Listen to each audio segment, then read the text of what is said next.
Mesdames, Messieurs, bonsoir et bienvenue dans le 20h de la TFM. Voici les titres de ce journal. L'alerte des avocats de l'épouse de Madiambal Diagne sur la situation médicale critique de Madame Mabintou Diaby. Il demande aux autorités judiciaires de mettre fin aux conditions de détention qu'ils jugent inhumaines et dégradantes de Madame Diagne au pavillon spécial. En France, l'audience d'examen de la demande d'extradition de Madiambal Diagne renvoyée au 4 novembre prochain. L'hommage national rendu à Amadou Mahtar Mbow, un an après le rappel à Dieu du premier Africain élu à la tête de l'UNESCO. Nous reviendrons sur la vie bien remplie de l'homme politique, l'éducateur et le combattant de la liberté. Vous entendrez un extrait du discours du président Bassirou Diomaye Faye prononcé à l'ouverture de l'hommage national ce matin.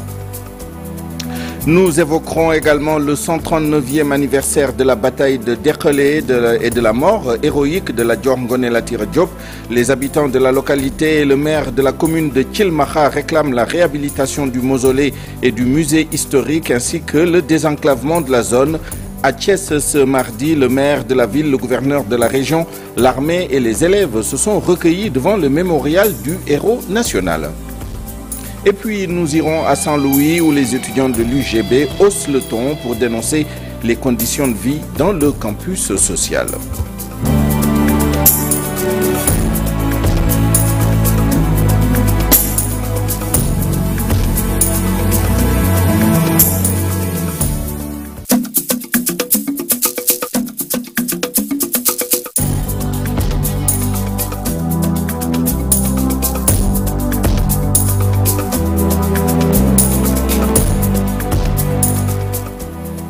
D'abord, ce communiqué des avocats de l'épouse de Madiambal Diagne qui nous est parvenu il y a quelques minutes seulement.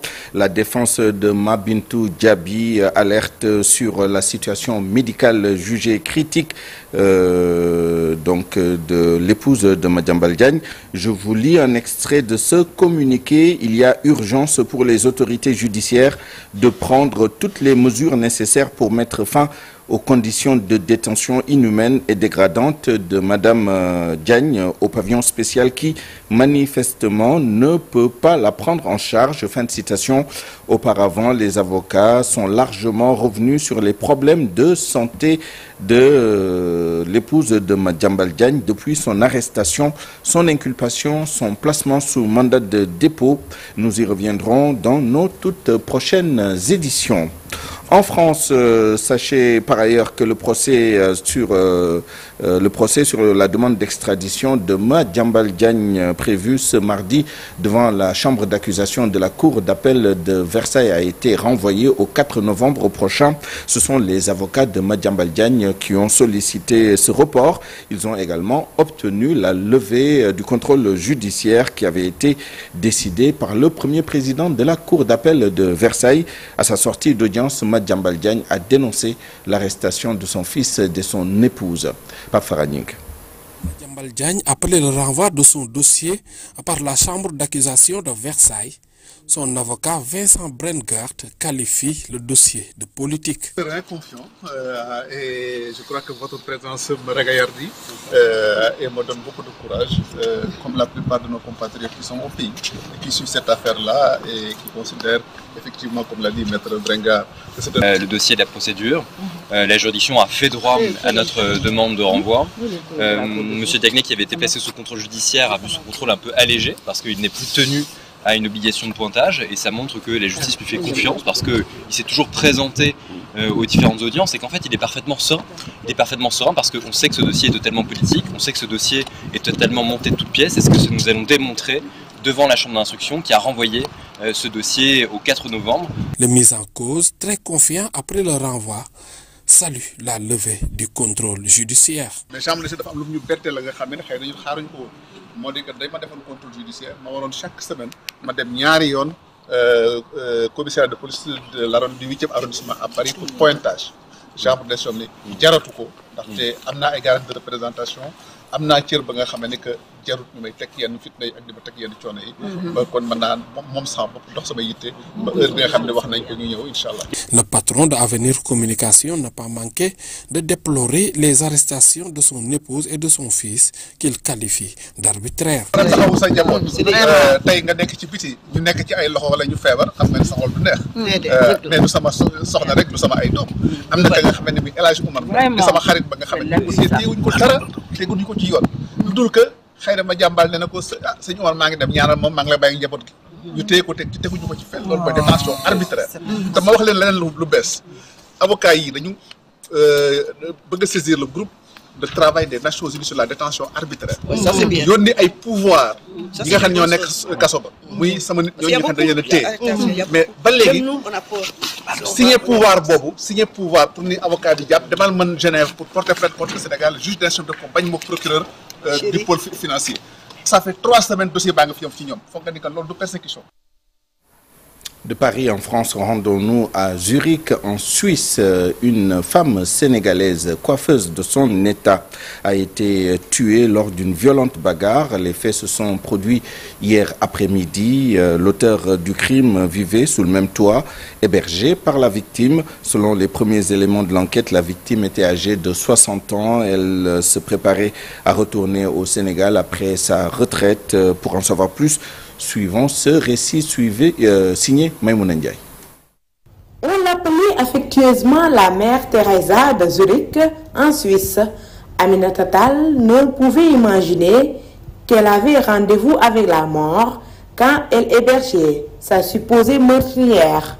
Selon ses amis qui ont témoigné, tout est parti d'une bagarre entre la coiffeuse sénégalaise et l'auteur du crime, qui occupait une chambre chez la défunte. Les témoignages sont unanimes. Aminata avait un grand cœur. Elle donnait à manger à tout le monde. Ses amis qui l'ont côtoyée il y a de cela plus de 30 ans sont sous le choc. Selon les informations que nous avons recueillies, la disciple du guide des Moustarchidines préparait son retour au bercail en décembre 2025. Chose qui sera inachevée. Les circonstances de l'assassinat de la responsable du parti PASTEF n'ont pas encore été officiellement détaillées par les autorités suisses. Une enquête serait déjà ouverte. Nous apprenons qu'un de ses frères, établi au Sénégal, va rejoindre Zurich dans les prochaines heures. Le président de la République, Bassirou Diomaye Faye, a présidé ce mardi 28 octobre la cérémonie d'hommage national à Amadou Mahtar Mbow, une occasion solennelle pour célébrer l'héritage intellectuel et moral de cet homme de culture très illustre, symbole du savoir, du travail et du patriotisme. Nous reviendrons tout à l'heure sur la vie et le parcours exceptionnel d'Amadou Mahtar Mbow. Mais arrêtons-nous sur le discours du président. Le chef de l'État a plaidé pour une utilisation responsable et humaniste du numérique, affirmant qu'il ne doit pas remplacer l'humain. Écoutons Bassirou Diomaye Faye au micro d'Abdou Diouf Diagne et Ahmadou Bamba Samb. Ce n'est pas un ornement, mais la sève qui nourrit la nation, la mémoire qui la guide et la lumière qui la projette vers l'avenir. Ce 28 octobre 2025, nous honorons certes un homme, mais nous célébrons aussi un Sénégal qui croit en la puissance du savoir et de la culture, à la force du travail et à la grandeur de toute une nation. Nous célébrons un Sénégal où chaque école, chaque université et chaque dara aspire à être dépositaire de notre identité culturelle afin d'en assurer une fidèle transmission à la postérité. Nous célébrons un Sénégal où l'on s'honore du titre de citoyen. Un Sénégal où le numérique et l'intelligence artificielle ne remplacent pas l'humain, mais l'élève. Un Sénégal où les technologies de demain servent les valeurs éternelles de notre civilisation, que sont la solidarité, la vérité et la paix. C'est dans cette trajectoire d'espérance et de continuité que nous avons inscrit la transformation digitale de notre système éducatif à travers la stratégie du numérique pour l'éducation 2025-2029.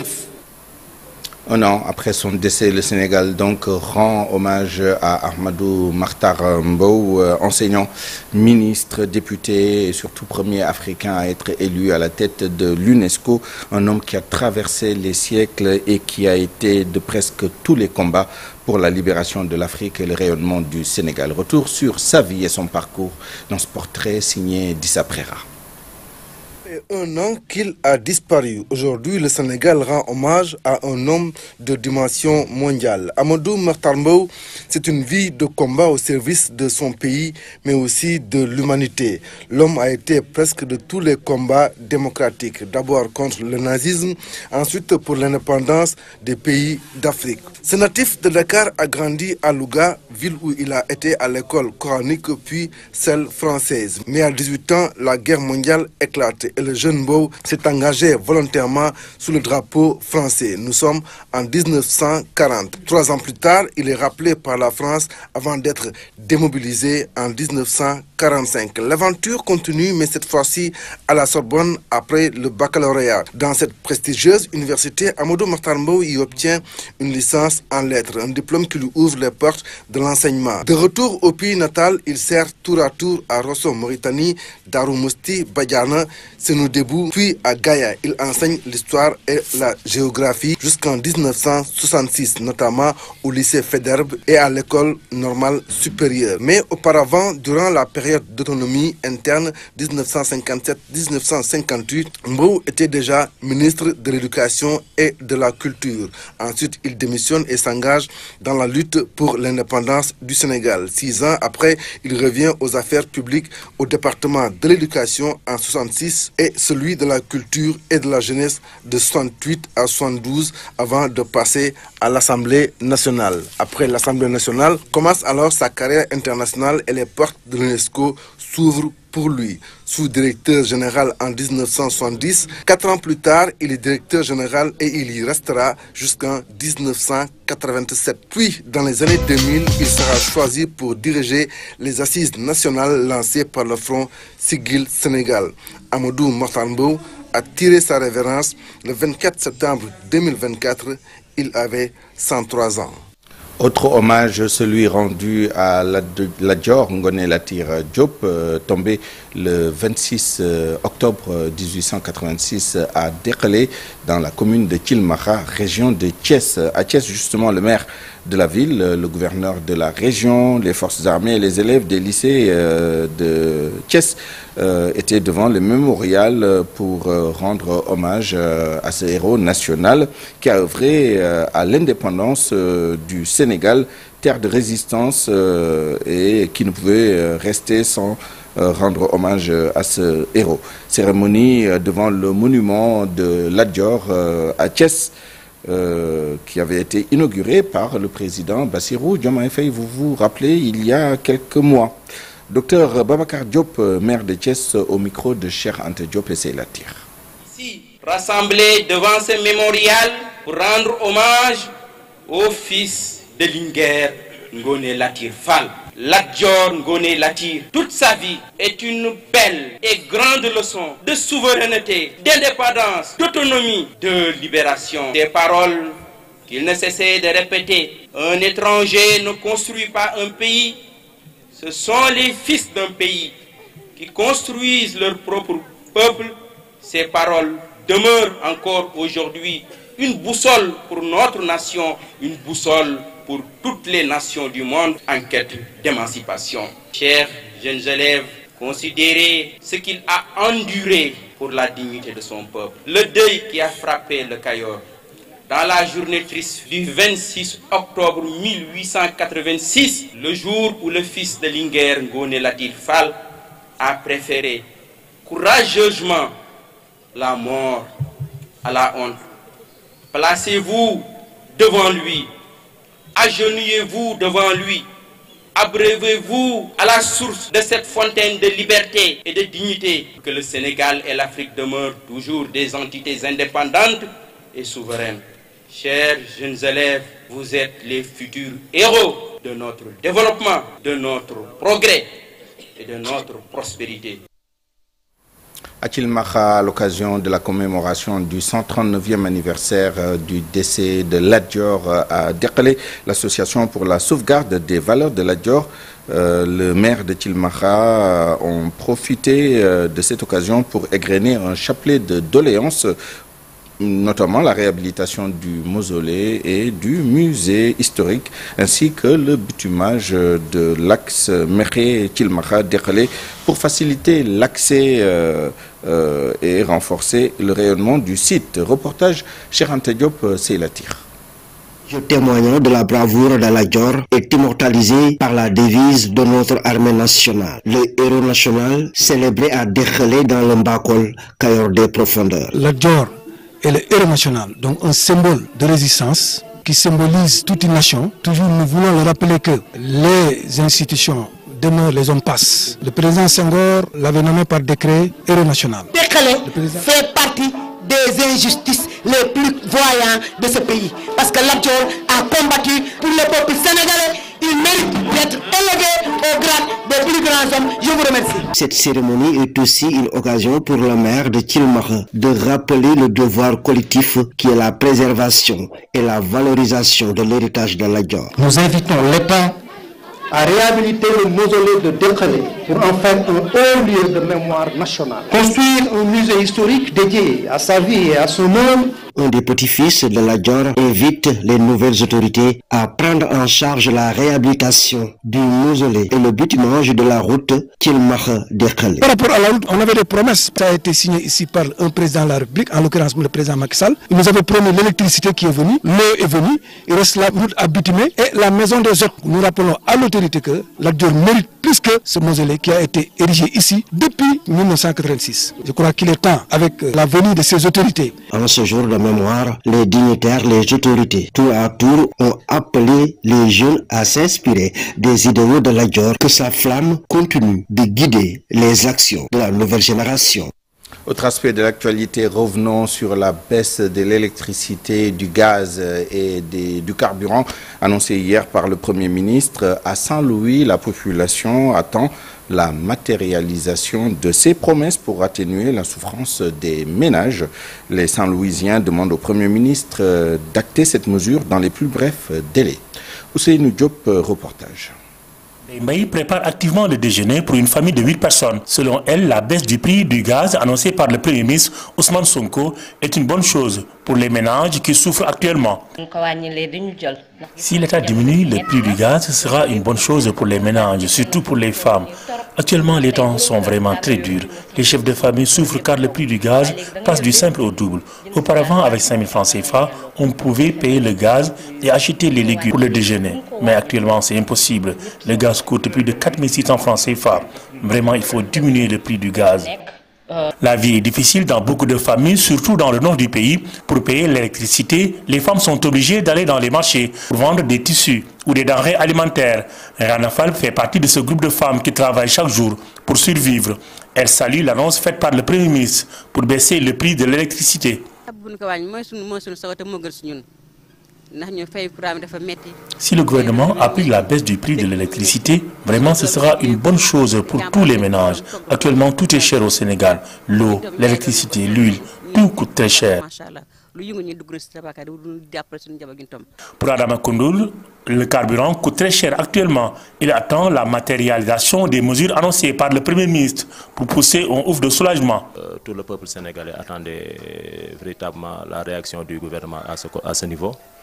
Donc, ce qui pourra véritablement impacter aussi sur, au niveau de la gestion financière surtout, parce que tout le Sénégalais souffrait de ça, souffrait de la hausse du carburant. Aujourd'hui, beaucoup de ménages souffrent à cause de la cherté du prix du gaz, de l'électricité et du carburant.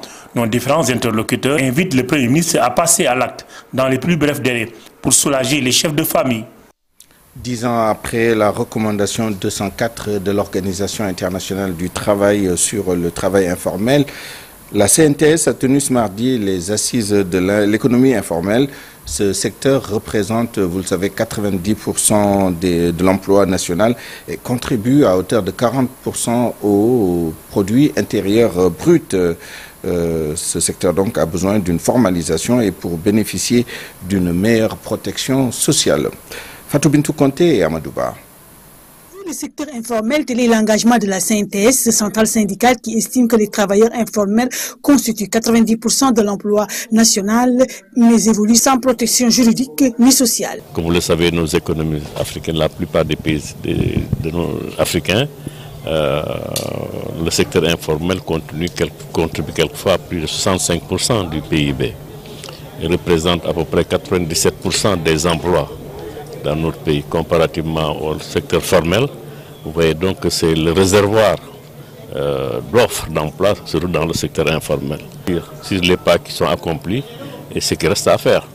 Je pense qu'il faut saluer donc les efforts qui sont faits de part et d'autre, les syndicats qui sont bâtis pour sensibiliser, informer, former le secteur informel et les intégrer dans les organisations syndicales, puis soient plus conscients de leurs droits. Pourtant, l'État a mis des mécanismes pour les aider à sortir de l'informel pour une reconnaissance officielle. C'est un grand prétexte pour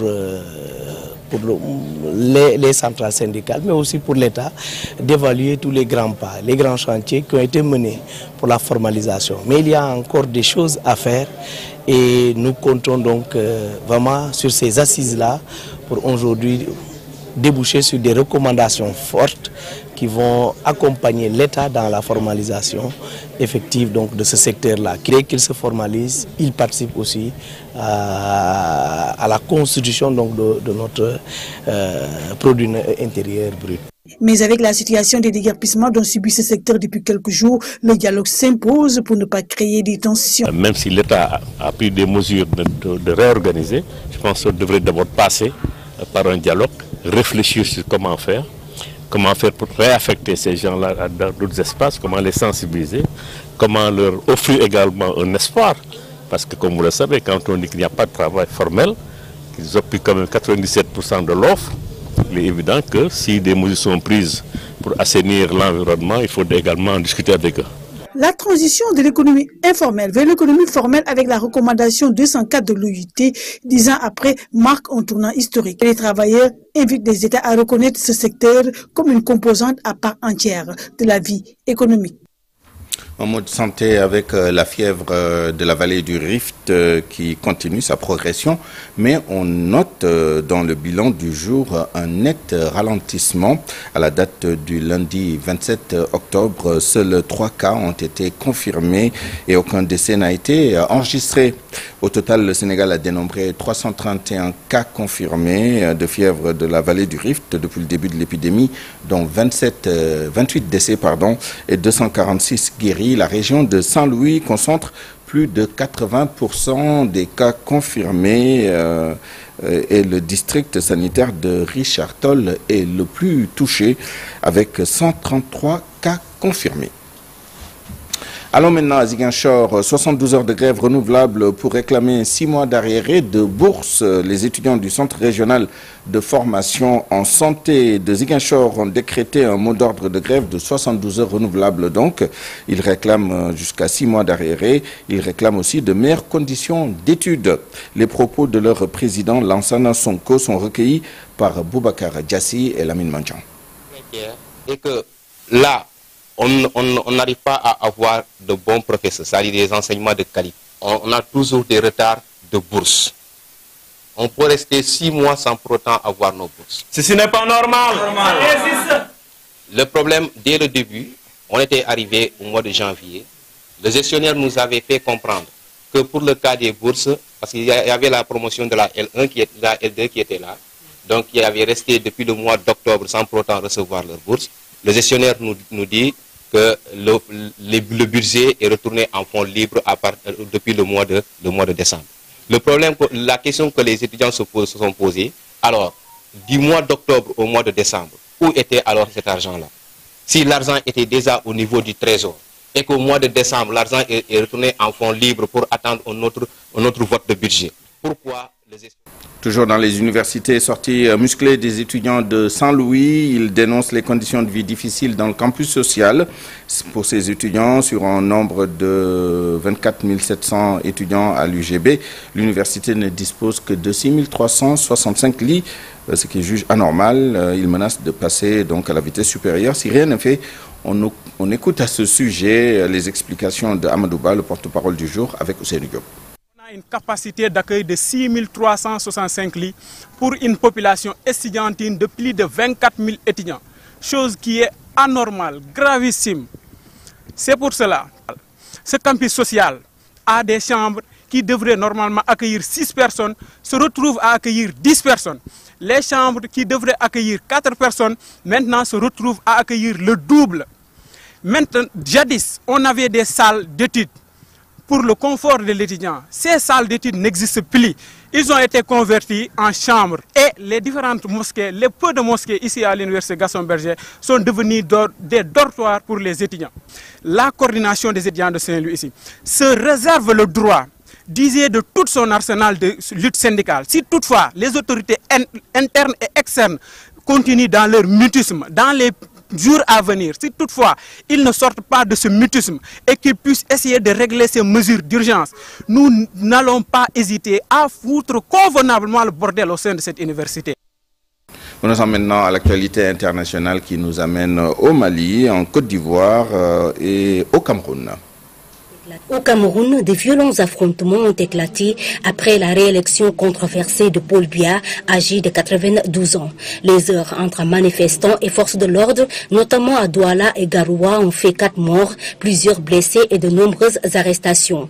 La colère est montée lorsque le Conseil constitutionnel a déclaré Paul Biya vainqueur avec 53,66% des voix. Son principal rival, Issa Chiroma Bakari, conteste ces résultats et affirme avoir obtenu 54,8% des suffrages, s'appuyant sur des procès-verbaux collectés par ses partisans. L'opposition dénonce des fraudes massives et des irrégularités dans le déroulement du scrutin, tandis que le pouvoir accuse Chiroma de vouloir déstabiliser le pays. Cette crise post-électorale met en lumière un profond mécontentement populaire alimenté par la lassitude d'une jeunesse qui réclame enfin le changement après plus de 40 ans de règne de Paul Biya. Côte d'Ivoire, Alassane Ouattara a été réélu président le 25 octobre 2025 avec 89,77% des voix. Le scrutin, marqué par l'exclusion de ses principaux adversaires tels que Laurent Gbagbo et Tidjane Cham, a enregistré un faible taux de participation d'environ 50%. À 83 ans, Ouattara a annoncé que ce 4e mandat serait le dernier de sa carrière, affirmant vouloir renforcer la stabilité économique et sécuritaire du pays. Ses opposants ont contesté la légitimité du scrutin, dénonçant les conditions dans lesquelles l'élection s'est déroulée et estimant que l'absence de candidats majeurs fausse la compétition politique. Après l'annonce de l'ancien président Yaya Jammeh de vouloir revenir en Gambie, le gouvernement gambien a publié un communiqué affirmant que Jammeh serait arrêté et poursuivi s'il revenait dans le pays, en raison des graves violations des droits humains commises sous son règne 1994 à 2017. Un tribunal spécial soutenu par la CEDEAO et composé de juges nationaux et internationaux est prévu pour juger ces crimes. Le gouvernement a également publié la liste de ses biens dont la vente servira à indemniser les victimes. Et enfin, l'ambassade des États-Unis à Bamako, dans un communiqué, demande aux citoyens américains de quitter immédiatement le Mali par voie commerciale. La situation à Bamako reste instable en raison de conflits armés, de perturbations des carburants et de la fermeture des écoles et universités. Les routes terrestres vers les pays voisins ne sont pas sûres. Les citoyens américains qui choisissent de rester doivent se préparer à des situations d'urgence, éviter les manifestations, rester vigilants et discrets et garder leurs documents et moyens de communication à portée de main. Les informations internationales compilées par Fatima Touré. Voilà ce qu'on pouvait dire sur l'actualité de ce jour. Dans un instant, soir d'info avec notre invité. Mais avant cela, dans le cadre de la campagne Octobre Rose, dédiée à la lutte contre les cancers féminins, l'amicale des femmes de Yass a posé un acte fort de solidarité à Kaffrine en organisant 2 journées de sensibilisation et de dépistage gratuit en partenariat avec Mary Stopes International. Au-delà de la prévention, la délégation a également offert des dons à plusieurs structures locales, notamment la maison d'arrêt et de correction, l'internat pour enfants démunis et l'association Ndao. Reportage Biramdour Batning. Créée il y a 6 ans, l'amicale des femmes de Yass incarne la solidarité et l'engagement social au sein de l'entreprise. Chaque année, elle multiplie les initiatives pour soutenir les communautés locales et promouvoir la santé et le bien-être des femmes à travers le pays. Après Ziguinchor et Saint-Louis, c'est à Kaffrine que les femmes de Yass ont choisi de se rendre cette année, dans le cadre d'Octobre Rose, mois dédié à la lutte contre les cancers féminins. L'amicale de Yass et de Mix a été créée en 2019 avec le soutien de la direction générale par le biais de son service RSE. Et l'amicale de Yass aussi s'active dans le social et la lutte contre les cancers féminins. Depuis 5 ans, nous travaillons avec notre partenaire Maristop International, MSI, qui s'active aussi dans le domaine de la santé. Tous les ans, au mois d'octobre, Maristop cible une région selon le taux de prévalence. Et ensemble, nous y rendons pour faire des actions sociales. Et cette année, l'honneur c'est à Kaffrine. En partenariat avec Maristop International, l'amicale a organisé une journée de sensibilisation et de dépistage gratuit, offrant aux femmes de la localité la possibilité de se consulter pour le cancer du sein, le cancer du col de l'utérus, mais aussi dans le cadre de consultations générales portant sur le diabète, l'hypertension artérielle, le VIH et l'hépatite B, particulièrement prévalente dans la région. À Kaffrine, nous avons commencé nos activités avec la visite du poste de santé de Diamaguène. Nous avons eu à consulter 600 personnes, dont 500 pour les consultations générales concernant l'hypertension artérielle, l'hépatite B, le diabète et autres. Et 100 personnes pour le dépistage des cancers féminins au poste de santé de Sanchi Ngalgone, qui est à 16 km de Kaffrine. Nous avons eu à consulter plus de 300 personnes, dont 114 dans la consultation générale, 100 pour le dépistage des cancers féminins et 100 autres femmes concernant la planification familiale. Au-delà de la santé, cette initiative s'inscrit dans une démarche de responsabilité sociétale portée par Yass à travers son amicale des femmes. Dans ce cadre, des dons ont été remis à plusieurs structures locales, la maison d'arrêt et de correction de Kaffrine, l'internat pour enfants démunis, ainsi que l'association Ndao de Kaffrine. Ensuite, on a eu à rencontrer l'association des handicapés de Kaffrine, à qui on a fait une modeste contribution financière. On s'est rendu à la prison de Kaffrine. Là-bas, nous avons fait un don en nature pour les détenus, visant à améliorer leurs conditions de vie. L'Institut islamique Al-Quran, Bou El Haj Mohamedou Ndao. Là-bas aussi, on leur a fait un don en nature pour les talibés, toujours visant à améliorer leurs conditions de vie. Ce sont des activités que nous pérennisons en toute l'année, selon la demande et la disposition des moyens. Des gestes de solidarité et de partage qui traduisent la volonté de Yass de contribuer activement au développement des communautés, à la promotion de la santé et au bien-être social des populations. Une belle illustration d'un engagement collectif, humain et durable, porté par les femmes de Yass. Ce que nous pouvons dire aux femmes de Yass, on dit souvent merci, c'est un petit mot, mais qui a sa valeur. Donc nous disons merci aux femmes de Yass et nous souhaitons que cette collaboration puisse continuer dans l'avenir, qu'elle puisse nous appuyer par rapport surtout à la prévention lors de nos stratégies avancées. Retour sur le plateau et bien